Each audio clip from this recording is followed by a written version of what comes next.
Hello everyone, legofanatikeren here, and today I have a tutorial for you. I promised a while back on mosaic effects, the workflow I sort of developed for this proof of concept piece that you're seeing right here, which has its own separate video if you want to watch the whole thing and see the commentary behind how this got created.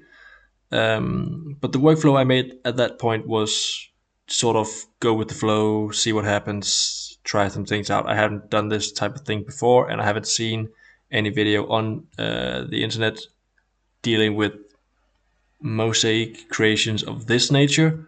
I've seen tile effects, I've seen clones used as tiles, and I've seen the path on the object on path effect, live effect, but I haven't seen this style and the workflow that I'm presenting here. So that's why I'm making this video, to throw that out there for whoever might need this one day.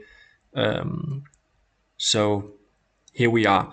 Now, I already made a version of this video, and it turns out there wasn't sound on, it didn't get captured. So that was a big bummer for me, but that means that this is take two, and hopefully we'll get some sound this time.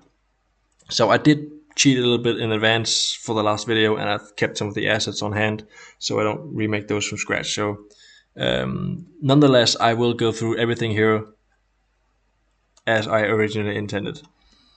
So this is my little recipe here. We're going to follow this through. We'll use some tools. We'll get a quick look at some of the effects we can make, and these are the rough steps that I found was the easiest way to get a result like this. And without further ado, let's hop into it, and I'll explain the various tools and processes as we go. First off, we want to make something that is going to act as our background, border, pane, these small segments here, the individual pieces of stained glass or whatever you have, mosaic pieces. I'm gonna call them panes in this video, like small panes of glass. We are starting off with our base shape of this pattern here. I call it a pattern even though it's not a regular pattern. Nonetheless, this is our background. And there are two ways to go about that. Either you can start with a rough, big pattern with a very low resolution, and then make a finer resolution for the stuff you actually intend to, where you need the actual detail. Or you can make the fine resolution all around, like we have here, no loss in resolution, and then it'll just take you a bit longer to fill it in with this many small colors segments. I will start off with the fine mesh here, just because I can. So for this, I'm going to use this A4 page as my framework here. And first off, I will make a border. So just turn snapping on, take a square. There we go, black border, 100% opacity, and I'll make that a bit bigger. Maybe 4, that looks good. Now the border thickness should probably match the thickness of the actual panes a little bit. So this is very big compared to the insides, and it looks a little bit weird in my opinion. So keeping in mind that the border thickness here is gonna reflect a little bit on what the resolution is on the inside. I'll change this up later if I don't want to, but for now I'm going to have a border, and I'm going to give it a fill. And I'm going to put that fill at the bottom. Now, the reason I give it a fill, I'll get back to in a moment. We won't keep it, but we need it for now. Let's go to the polygon tool, make some simple shapes here with a little bit of roundness. No, we don't want that, but we do want, no, I said no. And some randomness, 0.2 maybe. I said 0.2, Jesus Christ.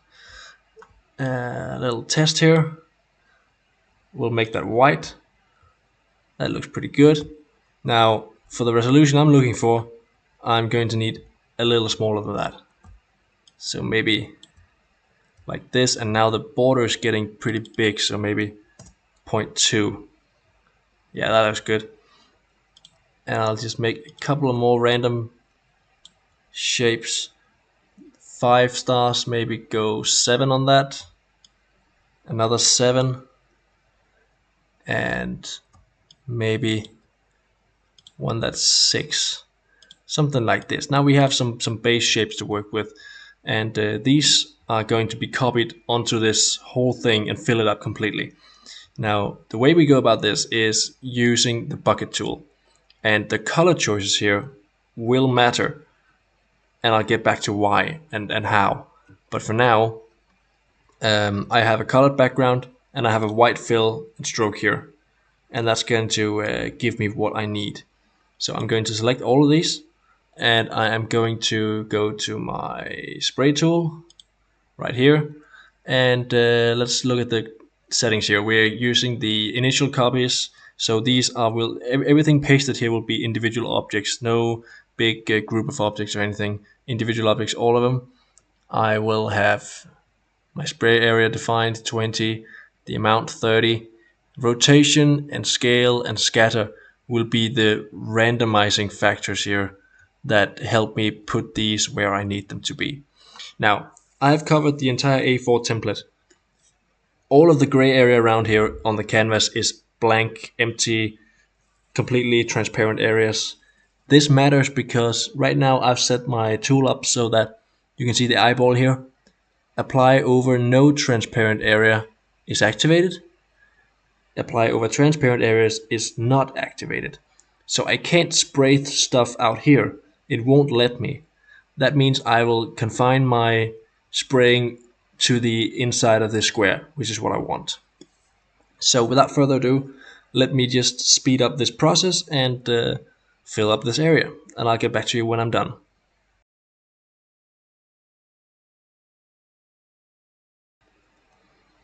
Alright, that seems to be pretty evenly spread.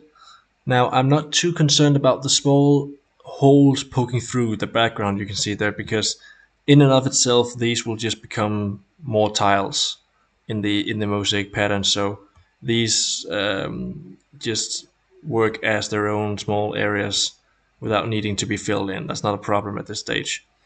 Now, if you look at this grid and think this is too big or coarse, or it lacks the definition and the resolution that I need, you need to make these smaller and give it another layer. For my purposes today, this is gonna have to do. I'm content with this. Of course, I know what I'm going to be putting in here, so I know the rough size that I am going to be working with. So I'm pretty happy with this, but you of course rescale this resolution to your liking, so you get enough detail that you can make out whatever it is you want to make in the background there. The more detailed the thing you are trying to make, of course, the smaller you need these polygons to be, so you have a better chance of recreating that in the simple resolution you have. Now I'm going to take the background here, catch that, and I'm going to turn that white as well. So now you can't see, well, anything. It's just one big cohesive thing. And that matters because in a moment I am going to take the whole thing and I'm going to make a bitmap copy of it. Now, before I do that though, I want to make sure I'm on the right layer. I've cheated and made some layers predefined, but you're probably going to want to have a few layers here.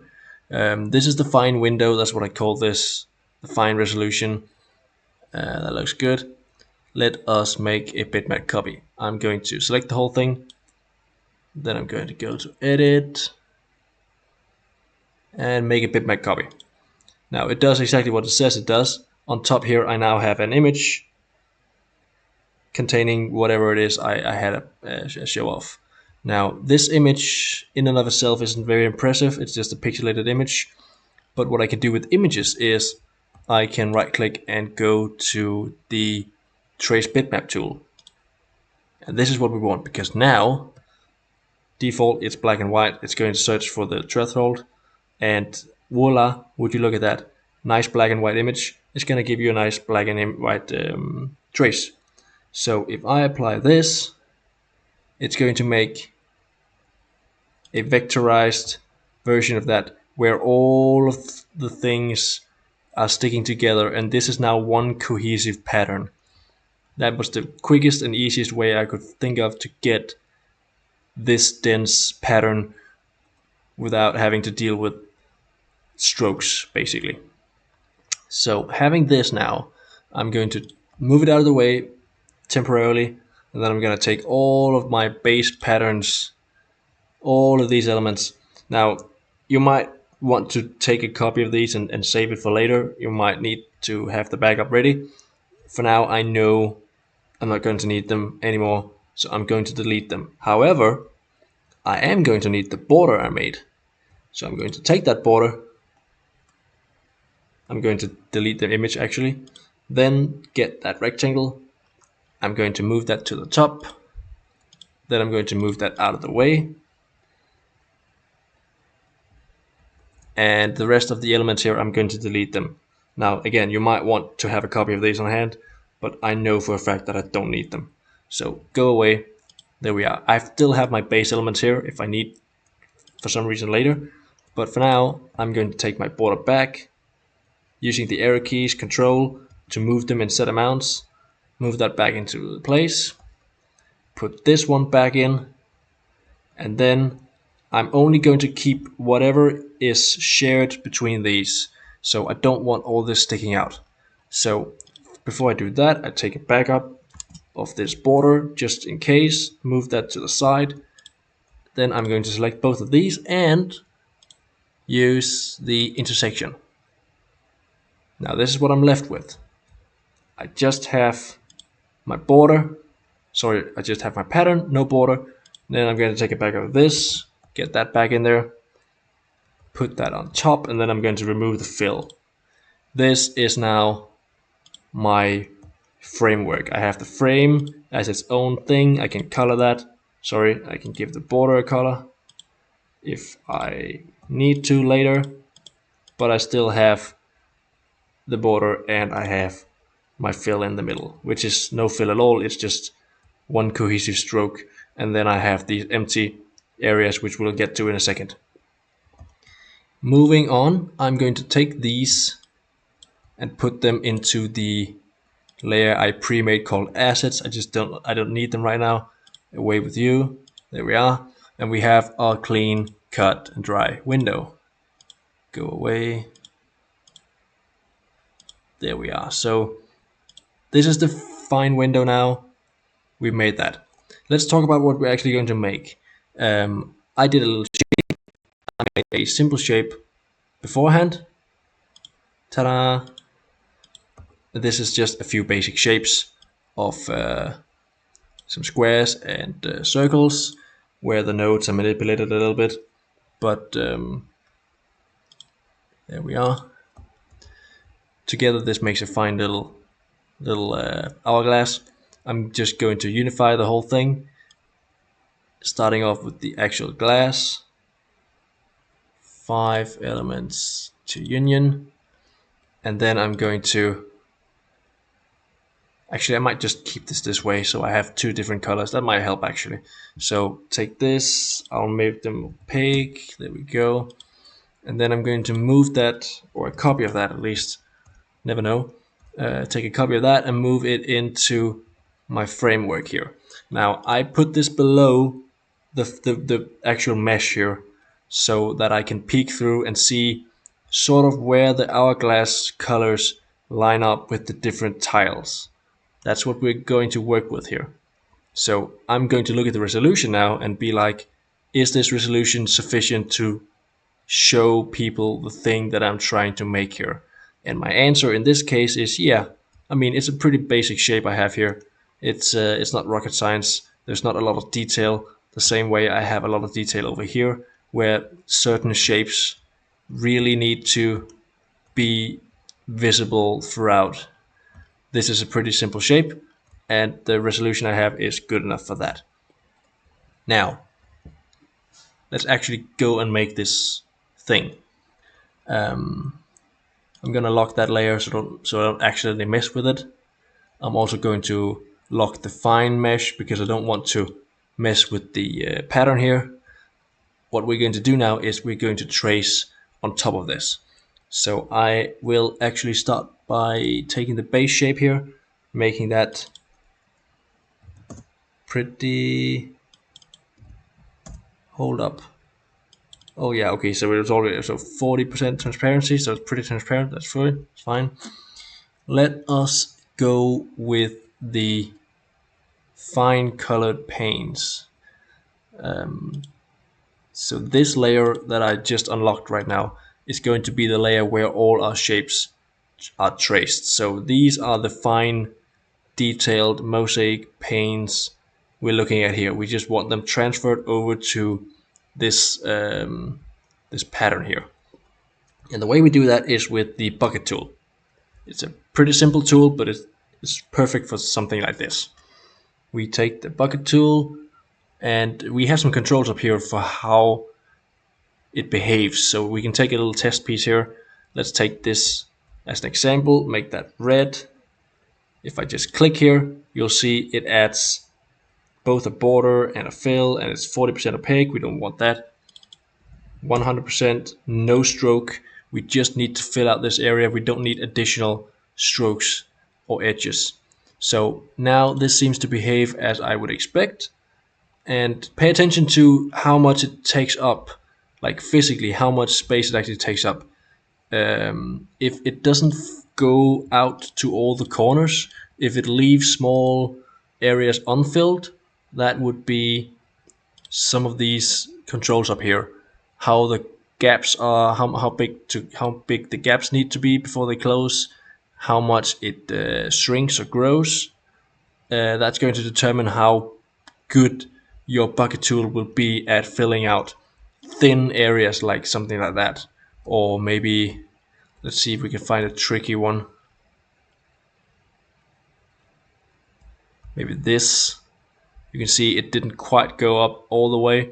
That's totally fine for this. It's not really details we need, and it's going to be more than fine for what we have. But if you have a more extreme version of this where it doesn't fill up any small areas, then some of these controls up here are going to be your best friend. For now, we are pretty happy with this. I did a little test there, it works out. And now let's actually go and use it on this. So it's a pretty simple process. I'll take my bucket tool and I'll just choose any color for now, and I will go. Actually, I might actually take, no, that's fine. We'll take any color and just go through all of the areas that overlap with my object. Now, I might not do everything. Small bits and pieces here I can leave out for aesthetic purposes, but we'll get back to that in a moment. So for now, I'm just gonna fill out this whole thing, and I'll get back to you then.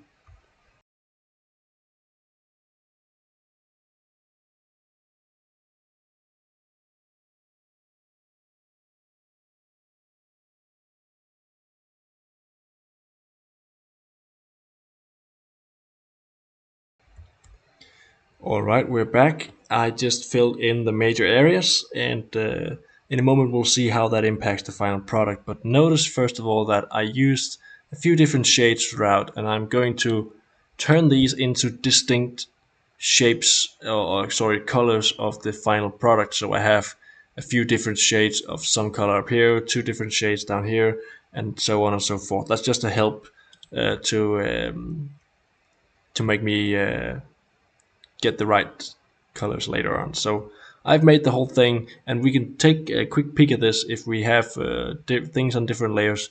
So we can turn off the actual mesh, and we can turn off the background, and we'll just look at the object here and ask ourselves, is this a good representation of the thing that I'm trying to make? Because if this looks like the object you're trying to make, you succeeded. If there's still stuff missing, you might need to take a look at that now. So I have a couple of areas here that I'm a little bit concerned about. I think I'm missing too much over here. I'm missing something right here. That this looks like a bad hole, and I don't like this top area. I feel like I need some bits and pieces here. So I'm going to turn back all of this, and I can see that, okay, this is because I have several very small areas in a row. But no fear, I'm going to try my best to fill them out anyway. It's going to help no matter how small it is. Now I think I accidentally clicked on the black, and now it's trying to bucket that whole thing. But once it's done thinking, I can just reverse that decision, and it turns out it gave up, so that's fine. I'm just going to take this little blob here, little blob there, and that's probably going to help with that hole. Now for the other thing, there was a hole over here, I think it was. I think this was the hole that bothered me, and I'm gonna take that, make it same color, fill up that, and I think there was one last. Let's take this and this just in case, because there's no need to fill out absolutely everyone. It gives a little character when it's missing some stuff. That's just a bonus in my opinion. But you do need the outline of the most critical areas. So let's try and see how this looks. So if we just take a moment and ignore the colors, I'd say this is a pretty nice hourglass, except we still have some stuff up here. This looks ugly, and I have a little bit of a hole here as well. This looks weird as well. So I have got 2 holes left before I deem this finished. And let's find those. So there was something up here. That would be green probably.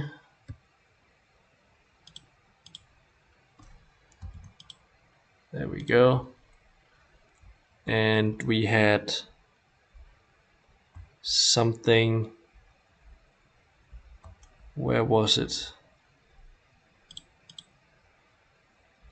Oh, right there. So we have these 3 small areas. Together they add a big hole, and we don't want that.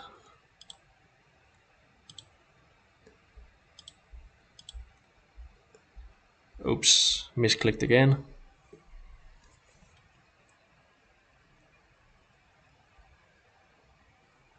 And let's try that again. There we go. So I'm pretty sure I have the whole thing now, and I'm just gonna verify this for the last time. This looks like an hourglass. I'm pretty happy with that. Let's take a moment and figure out the colors. So let's just take, we only have the final shape here, so we don't need to worry about anything else. Let's take the green and catch all of the green. There we go. I'm going to unify this, and then I'm gonna make it black. And I didn't catch this one, I see. Union, there we go. Let's take out the yellow. This is just a quick way to make the whole thing cohesive. So I'm going to take this union, and again, it didn't quite catch all of the yellow. So I'm going to take this. I don't know if it's my color discipline that's off, or if it's just can't take the whole thing, but it seems to be missing some colors, even though I'm pretty sure it's the same one all the time. Union, let's make that black, purple. You're not really doing a great job here. You're not really doing a great job.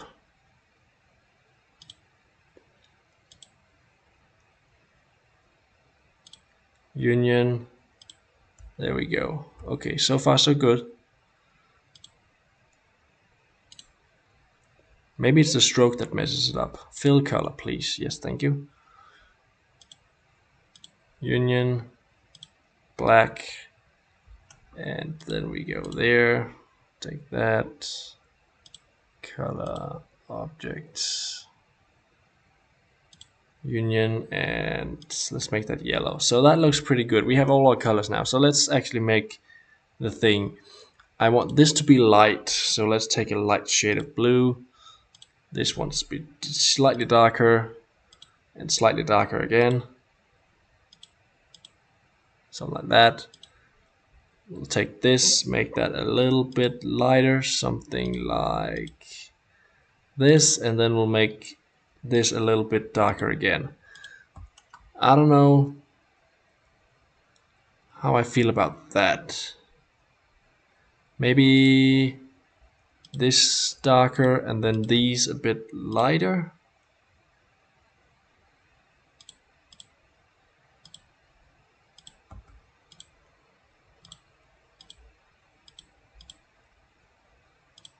Maybe like that. Yeah, it's for a demonstration anyway. It's probably fine. Let's take the blue here. Take the color of that. Unionize that. Make it. Yeah, we got the whole thing. Cool. Let's take and make that. Let's make that something like that. Yeah, that's pretty good. So with all of the extra elements here, we don't need the base shape anymore. Go away. But this is now our mosaic version of that object, and we'll get to some of the gray areas later. For now, this is probably fine. Now, at this stage, you can take all these small areas and be like, okay, but what if I want to roughen it up a bit? Because these are very straight lines. Very straight lines. There's no... the pattern doesn't take into account how the actual mosaic pieces fit into the final product. Now, in this project over here, I took all of those small stray areas and actually filled them out. So the pieces don't really conform 100% to the base shape. You have all these small stuff sticking out, and it's uneven, and it's a lot more organic and more dynamic than what it otherwise would be. And you can definitely do that if you want, but the resolution over here is probably not good enough for that at all points. So there's some small areas where you could go outside your base shape and really fill that up, but the overall resolution here is a bit too rough for that to be nice, I think. In this case, we're better off making these tiles their own thing. So take this for example. If we make something like this, ta-da, now it actually sort of quote unquote fit the tile that it takes up instead of the other way around. So what I did just was add an extra border, and that border should probably be a little bit thinner because well, actually let's try and keep it at 2. Same for the other groups of text, sorry, not text, stuff. Let's take this, make it its own. So now we actually have what I'd call, well, let's say the base shape is. If we do like that, we have the final product basically. So now we have the borders fit the actual text instead of having half a tile on, half a tile off. I just added extra tiles basically after the fact. Now, this is all fine and dandy, and you could stop here. If you just do the same for the background, you're done. You got what you wanted. But if you don't need a detailed background, this is probably too much for your resolution. You don't need, it's gonna take ages to fill out all these. So it can look good, certainly. I did it here. It took ages to do, but there's the same resolution as the image was in the background here, and I did that, and it looks pretty cohesive, although it took a while. Now, if you don't want that, if you don't need that detail, you can make a simpler background. And that's what I'm going to do here, just for demonstration. What I'm going to do is I'm going to take my base shape, which I had a backup of. I'm going to turn that on. Going to take a copy of that.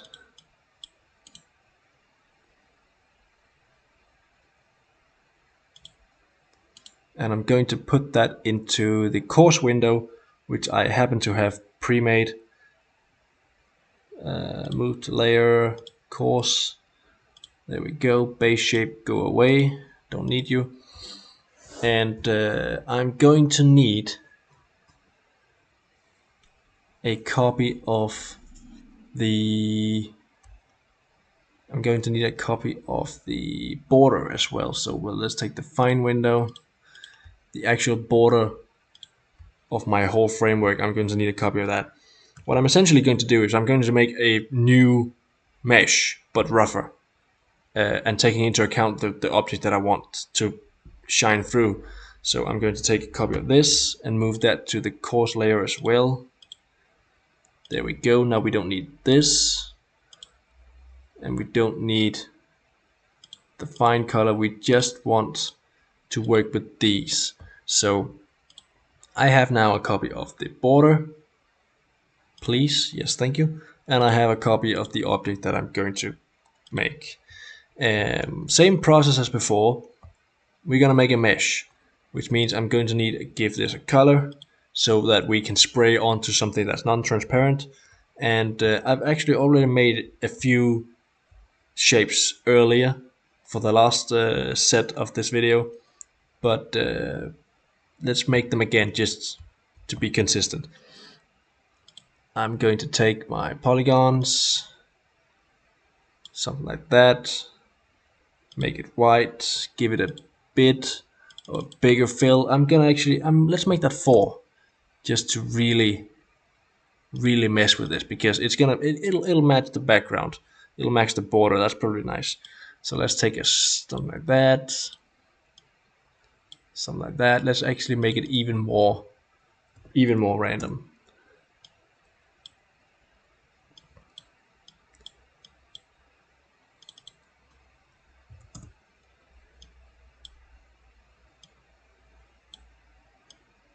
I'm just generating a bunch of designs here, and then I'm going to pick and choose. It's just easier once you have it made, what you're going to want. So this is ugly. This is ugly. This is weird. That one's ugly as well. And we don't want, just like before, we want to take into consideration our resolution. So these are really big tiles, and that's probably okay, but we are going to be conscious of that. These probably represent what I want. Let's try and make it work here. So before, just as I did before, I'm going to take this, and then I'm going to go to my spray tool, but I'm lowering the amount this time. I don't want 10,000 at once. And I'm just gonna spray these real quick, and this is probably fine. It's more than fine for what I need. We are going to say this is fine, and then I'm going to have to fish out the original border there so that I can cut this off. And I think I can see a small peak here, but pro tip, if you can't reach something that's behind something else, I know for a fact that the border is between the mouse and the canvas, right behind this little polygon here. So if I just hold Alt and click again, bam, I'll catch whatever is behind that. So here I am with the border. I'm going to take this up top, then I'm going to make a copy of it, move that off to the side, and let us take this, make it transparent, and now we have the thing I'm going to make a bitmap copy of. So we'll do that. Bitmap, not here, no, edit.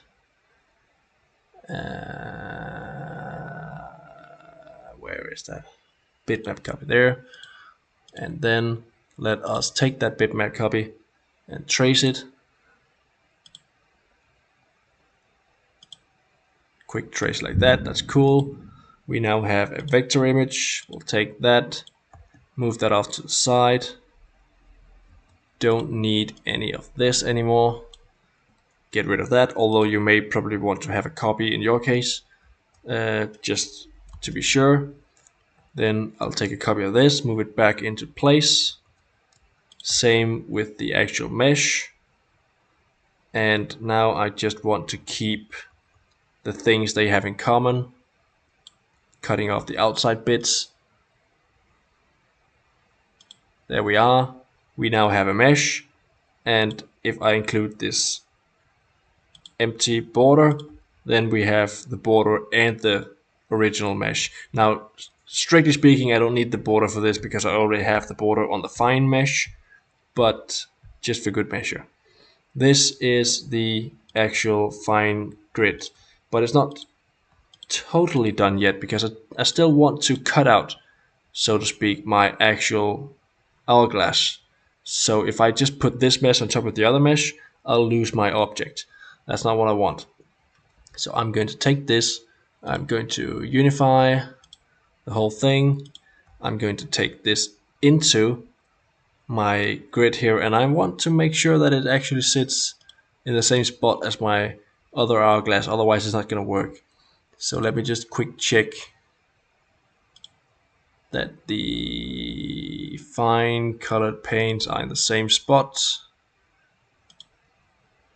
Not quite, I need to move it one more tile. I'll take this, and there we are. So now this takes up the exact same space. Cool. Let me turn that off again. And let me now take a... Let me think. I need to... This is a path, and this is also a path. So I'm going to take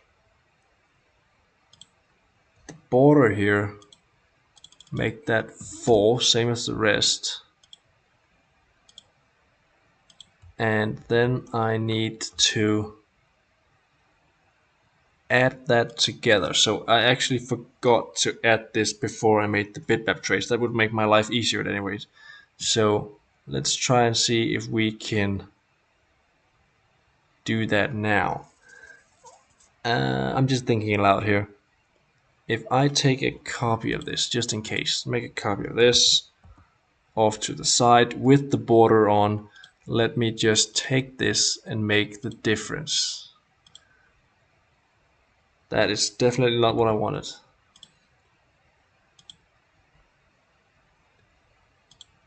This is a fill. On top, sorry, so on top of course. And then make a difference. And now we have this, but without the border.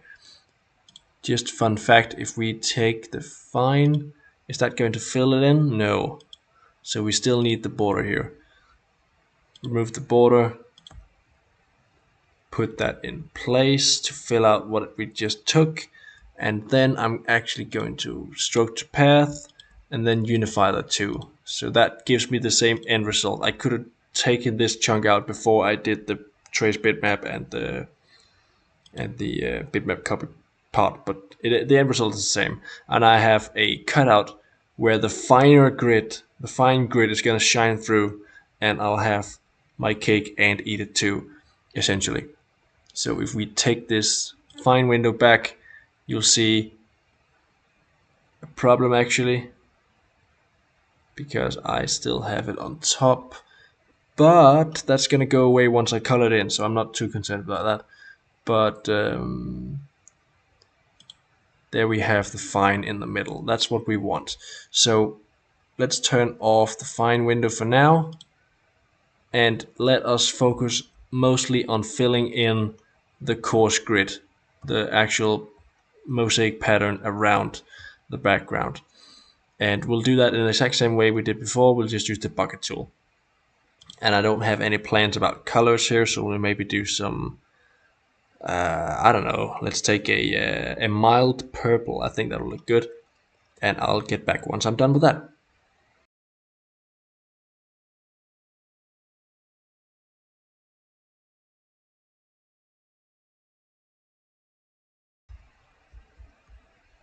Alright, I did what I thought I wanted to do, and it looks, I mean, it's a background.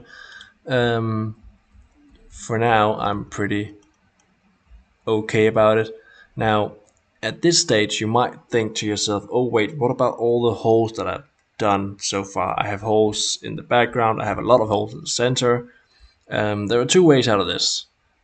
One, with the whole thing in place, including the actual fine pattern in the background, you can see it fills out some of the holes, but by and by you'll still have holes left. There are two ways you can deal with it. One, go back to your fine window and actually just use the bucket and fill out everything so you don't have any holes.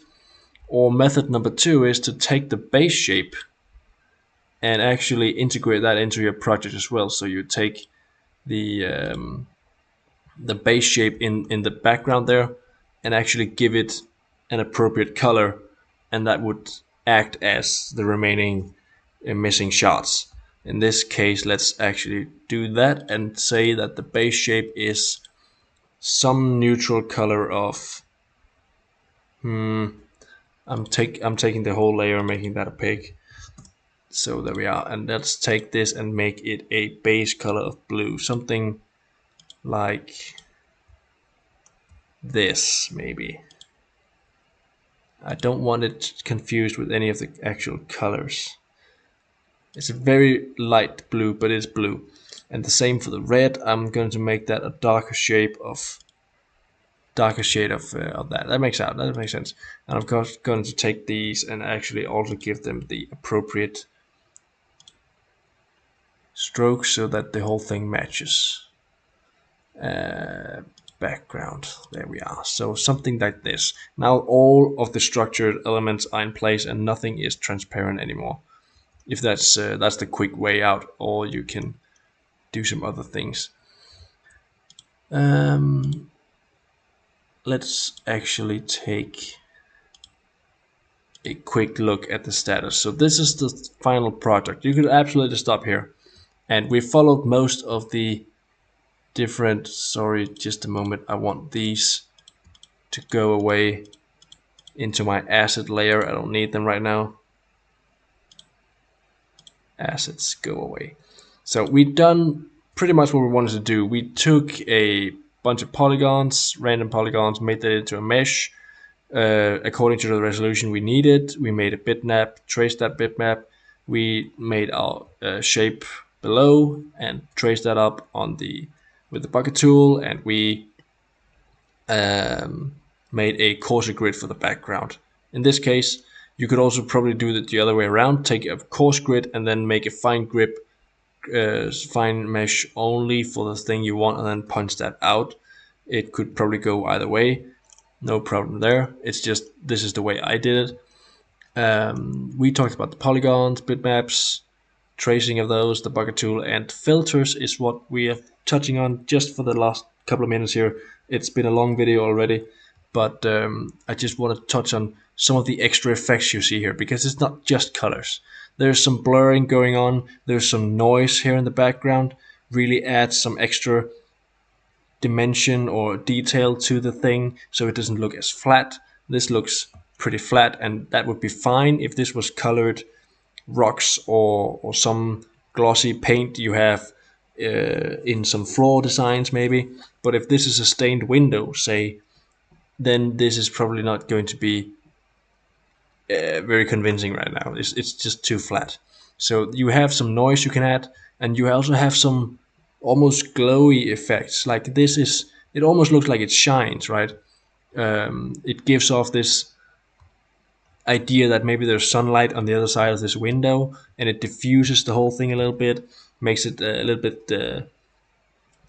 blurry. Is not the right word, but it almost looks blurry, and it just gives it more depth. These are filters, and I'll touch a couple of things here, but I won't actually do the whole thing. But for noise, I found a good filter to be cracked glass, film grain. And we'll try the film grain here once. I do have an effect pattern pre-made for this. We'll use that real quick to see if any of this applies to this. We'll take a new rectangle over the whole thing. It's just the easiest and quickest way. No border. Let's just make that red and center it up on the whole thing. I'm not too concerned about how much it covers. Doesn't really matter because we're going to make this transparent anyway, almost transparent. But for now, let's give this a filter. And I'm pretty sure it is image effect, yeah, film grain. So this adds some noise. If we make this pretty transparent, let's say 30%, and we might choose a white color to just interfere a little bit less, but you can see now how this might be useful as like glass or something like that. If it's too much, you can just lower it a bit, 20%. You can definitely still tell it's there. And if you're smart about it, you'll take your fine coarse, the actual border of the whole thing, and put on top of everything you do here. So I'll take this, move it to the effects layer. That way the effects won't go out on the border itself and shatter the illusion. Let's take, yeah, so that's the film grain. That's gonna be useful if you want some noise here to just add a little bit to it. Now for this demo piece over here, I actually applied a filter onto the black borders of the actual piece of glass, and that effect was the cracked glass effect. I'm not going to do that here because it's pretty self-explanatory. Just apply that and you know, mess about with some of the filter, the different settings for that until you get something that you like. It depends a bit on the border thicknesses and the size of your project, but overall that should be doable. And one of the last things I'll show you just real quick is if you take the base shape, a copy of that. There we are, base shape. Take a copy of that, duplicate, and I'll take this duplicate and put that onto the effects layer.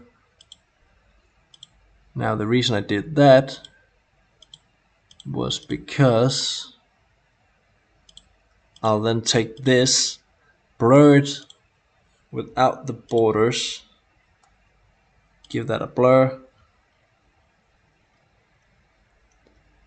and then I'm going to lower the opacity quite a bit, 20% maybe. And the effect I'm going for here is, again, like a sort of a shine, almost like there's a light source on the other side of some glass, and it's going to diffuse the whole thing just a little bit. And this is what I'm going for here, and you can mess about with it. Of course, the background is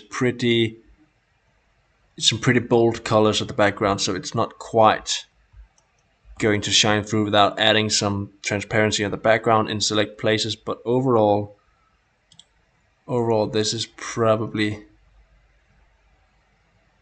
noticeable, especially around some of the areas where two colors mix together. This is going to add some convincing diffusion of light depending on how far you go with it. And I think I'm going to stop that here, but the principles stay the same, and you get the idea. So this would be one way of doing mosaic patterns for specific objects that you have in mind, not tiled clones, not pattern along path as so many other users.